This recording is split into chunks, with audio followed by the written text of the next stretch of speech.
आप सभी को स्वागत करता हूं इस वीडियो को देखने के लिए, सुनने के लिए। और इस जो टॉपिक है आज जो एक्सप्लेन करूंगा वो है याकूब की किताब 1 अध्याय 17 नंबर वचन। ये वचन का सही कॉन्टेक्स्ट ये कहा है, ये वचन का सही कॉन्टेक्स्ट क्या है, या याकूब का 1 अध्याय 17 नंबर वचन को हम मसीह लोग, पास्टर, बिशप और विश्वासी जितने भी विश्वासी है ये कैसे समझे, इस पर बात करूंगा। आज ध्यान से सुनिए कि याकूब की 1 अध्याय 17 नंबर वचन को क्यों हम इसको समझना चाहिए, कि क्यों एक हर अच्छा दान लिखा क्या है। वचन को पहले पढ़ते हैं। लिखा है क्योंकि हर एक अच्छा वरदान और हर एक उत्तम दान ऊपर से ही आता है और ज्योति की पिता की ओर से मिलता है, जिसमें ना कोई परिवर्तन हो सकता, ना अदल बदल के कारण उस पर छाया पड़ती है। ये वचन को आपको समझना होगा। फिर वचन 16 कहते हैं क्या, देखो वचन 16 कहते हैं 16 को भी पढ़ते हैं कि हे प्रियो भाइयों धोखा ना खाओ। हे प्रियो भाइयों धोखा ना खाओ। अभी इसको कॉन्टेक्स्ट कहाँ पे है कि, और एक बार मैं वचन को पढ़ दूं, क्योंकि हर एक अच्छा वरदान और हर एक उत्तम दान ऊपर से ही आता है और ज्योति की और ज्योतियों की पिता की ओर से मिलता है, तो जिसमें ना कोई अदल बदल ना कोई परिवर्तन हो सकता है, और ना कोई परिवर्तन हो सकता है, ना अदल बदल के कारण उस पर छाया पड़ती है। वचन 16 कहते हैं कि हे प्रियो भाइयों धोखा ना खाओ।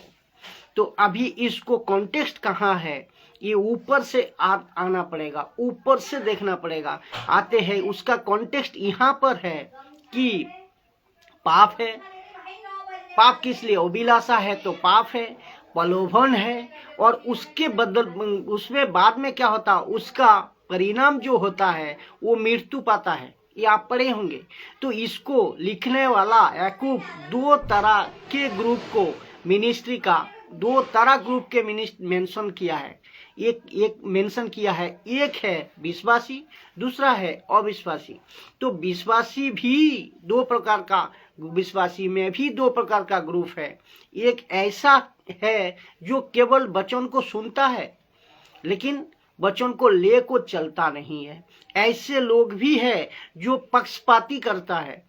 तो ये सब बातों को दिमाग में रखते हुए मैं आज आपको बता दूं कि बहुत सारे लोग कहते हैं कि मेरे पास में, इस वचन को आधार के ले को कहते हैं कि मेरे पास में गाड़ी है, बंगला है, और ये सब प्रभु दे रहा है, प्रभु का पास से आ रहा है।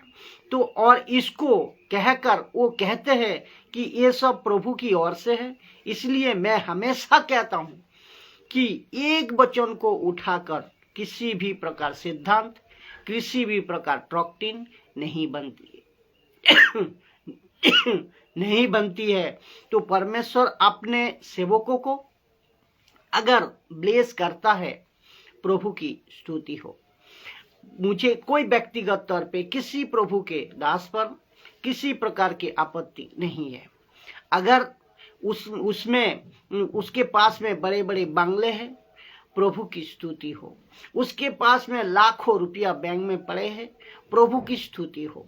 लेकिन इन सब के बावजूद एक व्यक्ति क्या सिखा रहा है, ये इम्पोर्टेंट है।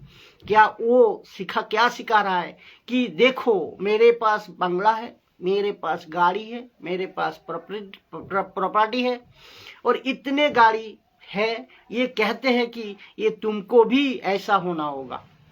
तो भैया ये तो गलत हो जाएगा, ये तो जरा सा गलत है। तो ये गलत है क्योंकि पहला तीमुथियो 6 अध्याय 6 कहते हैं क्योंकि पौलुस कहते हैं कि जिसके पास में जो है उस पर संतुष्ट रहो।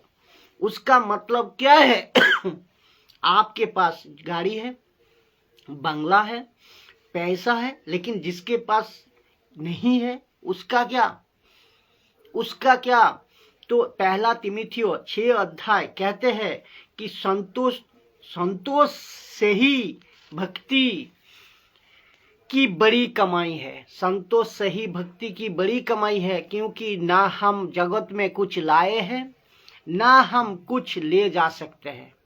यदि हमारे पास खाने पहनने को हो तो उसी पर संतोष रहो, उसी पर संतुष्ट रहो। तो करना चाहिए संतुष्ट, उसी पे संतुष्ट करना चाहिए।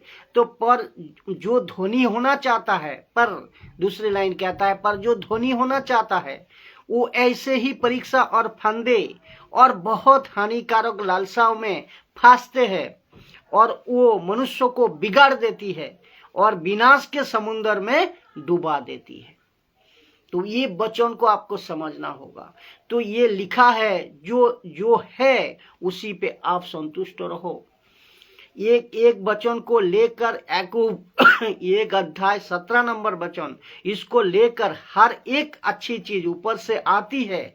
तो इसका मतलब ये नहीं कि हम उसी का पीछे भागना, उसी का पीछे भागे और इसको उसी को पीछे भागने के लिए शिक्षा दे, ये नहीं इसका मतलब। इसका ठीक अपोजिट वचन क्या है पता है? यीशु कहता है मत्ती 6:33 में कि पहले उसकी राज्यों की खोज करो। किसकी? परमेश्वर की राज्यों की खोज करो और वो सारे चीजें तुम्हें मिल जाएगी।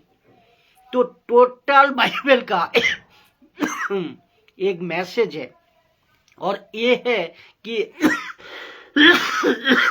पृथ्वी पे हम परदेशी है, सब परदेशी है।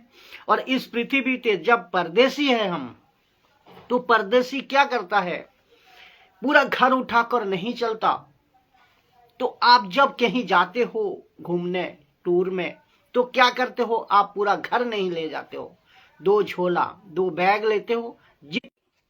तो जितने जरूरतें सामान है उस सामान को आप ले जाते हैं। तो जितने जरूरत है उतने ही।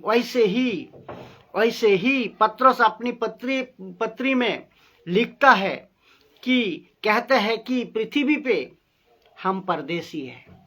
तो परदेशी समझकर अपना जीवन व्यतीत करो, परदेशी समझकर अपना जीवन व्यतीत करो। अगर परमेश्वर आपको आशीष देता है, प्रेज गॉड, तो मुझे कोई आपत्ति नहीं है। अगर परमेश्वर आपको मकान देता है, घर देता है, रीच बनाता है, कोई दिक्कत नहीं है, कोई दिक्कत नहीं है। तो प्रेज गॉड। तो जो झोपड़े पे रहता, लेकिन इस बात को आपको समझना होगा, आप अच्छे घर पे रहते हो, आप अच्छे बंगले पे रहते हो, तो ये प्रेज गॉड, मुझे कोई दिक्कत नहीं, लेकिन कोई दिक्कत नहीं। लेकिन जो झोपड़े पे रहता है, जो झोपड़े पे रहता है, जो साइकिल पे चलता है, जिसके पास कुछ नहीं है, उसको कम से कम नीचा मत दिखाना, उसको कम से कम इज्जत देना। और ये नहीं कहना कि शापित है, वो शापित है, इसके पास प्रभु नहीं है, ऐसा बोलना गलत हो जाएगा। और जो करते हैं वो गलत करते हैं।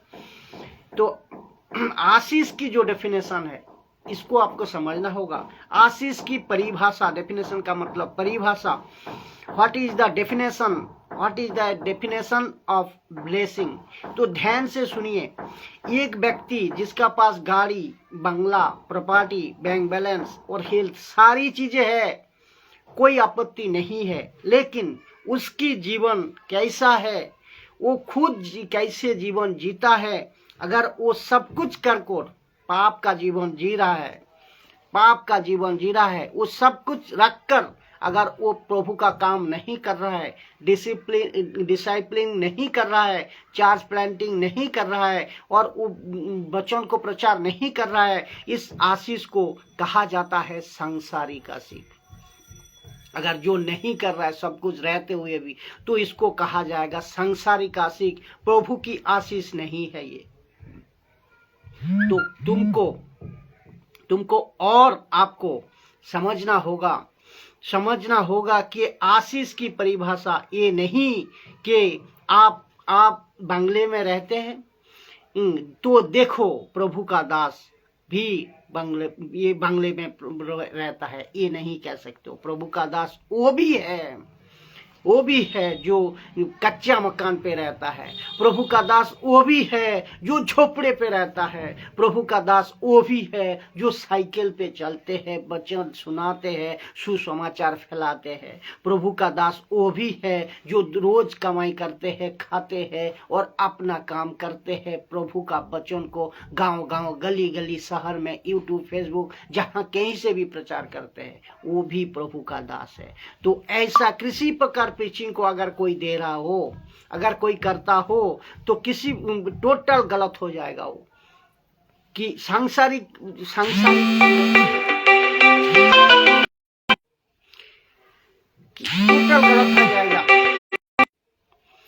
टोटल गलत हो जाएगा कि सांसारिक आशीष का ऊपर ही अगर उसका जो कर रहा है उसका प्रीचिंग टिकी है या टीचिंग टिकी है, तो वो गलत है, तो अब ये आपको समझना होगा। मैं समझता हूं इस छोटे वीडियो का द्वारा आप वचन को समझ पा रहे हो, और दूसरे को भी शेयर करें। इसमें मसीह में हर एक किसी को मैं एडुकेटेड कराए। जय मसीह। अगली वीडियो का साथ फिर मुलाकात होंगे।